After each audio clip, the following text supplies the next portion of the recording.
Paul Ballereau, 36 ans, enfin bientôt 36.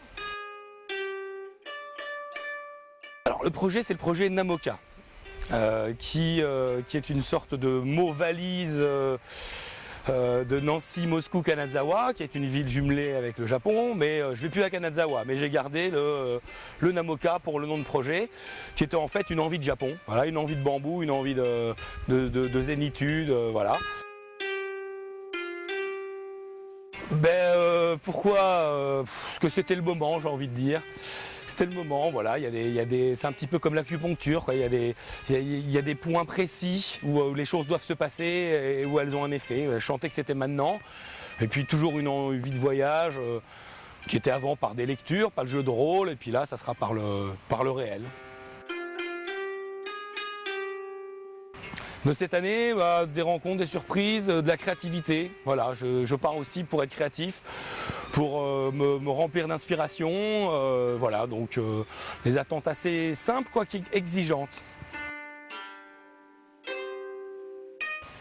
Alors, ce voyage-là, non, mais enfin, j'avais à 18 ans, j'avais écrit que je voulais aller en Chine en camion, voilà, avec le camion d'agence touriste, un peu le même truc. Donc, comme on est à l'époque de l'écologie, j'ai dit, bon, basta le camion, on prend un pelounche.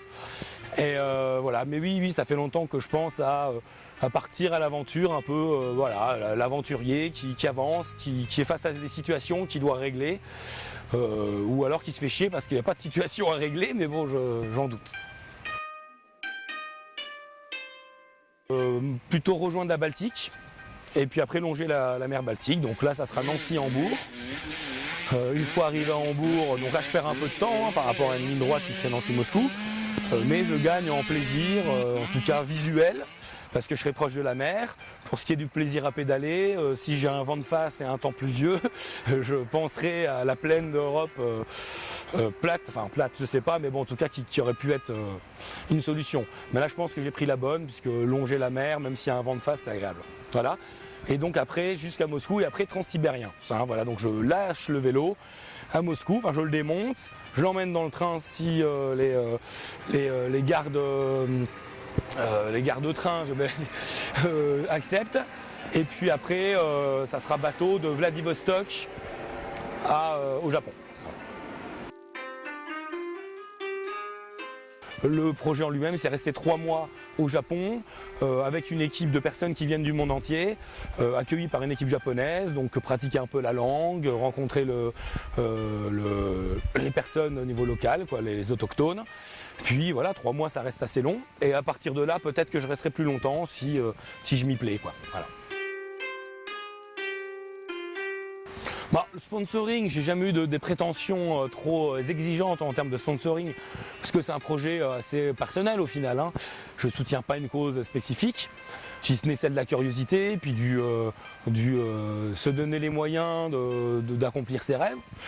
Donc voilà, j'ai un peu démarché quand même des boutiques qui m'ont aidé à certains niveaux. Donc dans le milieu du vélo, j'avais des connaissances comme Easy Riser, voilà, qui m'ont aidé, X Pro Shop, Dynamo avec qui j'ai monté le vélo, Armageddon. Donc voilà pour l'univers du vélo, la Maison du Vélo qui m'a invité à proposer un film festival de la Maison du Vélo. Ça s'est passé aussi par des démarches pour floquer ou broder une veste, etc. Donc c'était pas du sponsoring en termes financiers, c'était plutôt de l'aide matérielle, du soutien.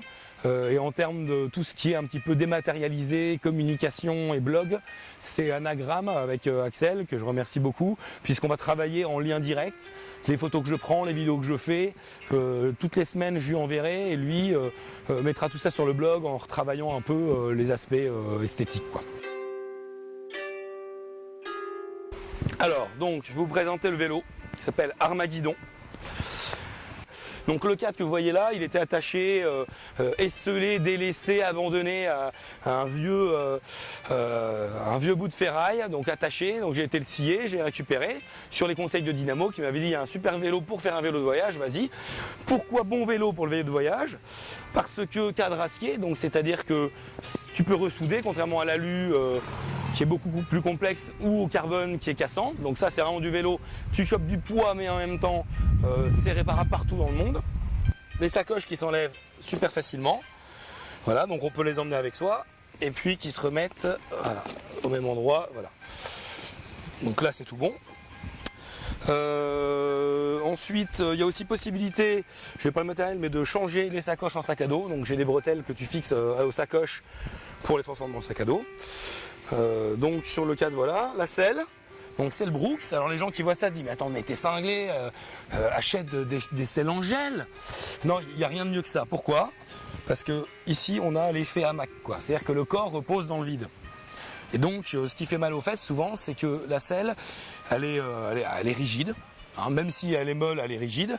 Alors que là, on est bien. Et deuxième effet qui se coule, c'est qu'ici on a une tige de selle suspendue, qui fait que voilà, sur les gros trous, que voilà, il n'y a pas de heurt trop violent. Donc ça, c'est parfait pour le dos. Ensuite, l'électronique, voilà. Hein.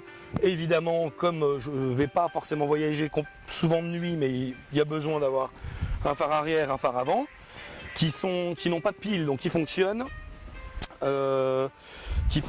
sur la dynamo. Alors ici, je vais enlever ça. Voilà, donc là tu as la dynamo qui est dans la roue. Donc voilà, elle est dans le moyeu. Ici on voit le système. Voilà. Donc ici, ceci se branche là. Il va récupérer l'énergie. Et ensuite ça part sur deux circuits. Le circuit phare, donc que je règle ici, voilà, donc pas besoin de pile, c'est l'énergie accumulée du moment qui fait. Et un deuxième circuit va partir dans un appareil très spécifique qui s'appelle un e-work, voilà, qui est cet appareil là. Donc comme on peut le voir ici, il y a deux zones de réglage, une pour les ampères et une pour le voltage. L'énergie rentre ici, est accumulée dans une batterie de tampons, est restituée et permet ici de recharger. Alors je ne sais pas s'il va s'allumer là.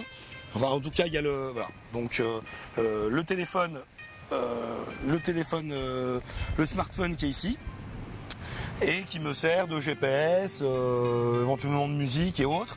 Et donc il est rechargé en direct par l'appareil, et je peux changer les embouts pour recharger d'autres appareils, ce port USB ou tout type d'appareil. Donc ça c'est vraiment génial.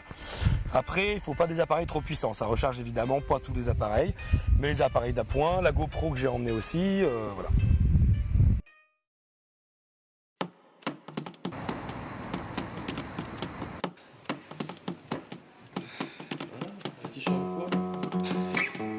Mais bon, ça faisait une bonne planque. Hein.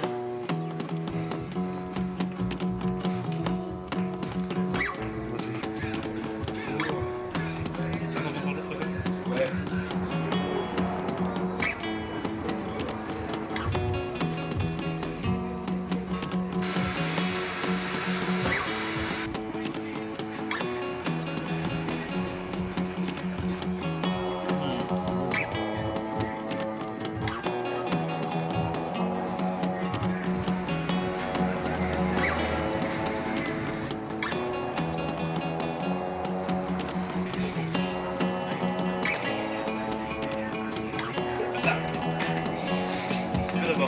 Ouais. C'est dans le groupe. Yeah. Yes. Vive la France. Très beau service.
I don't know.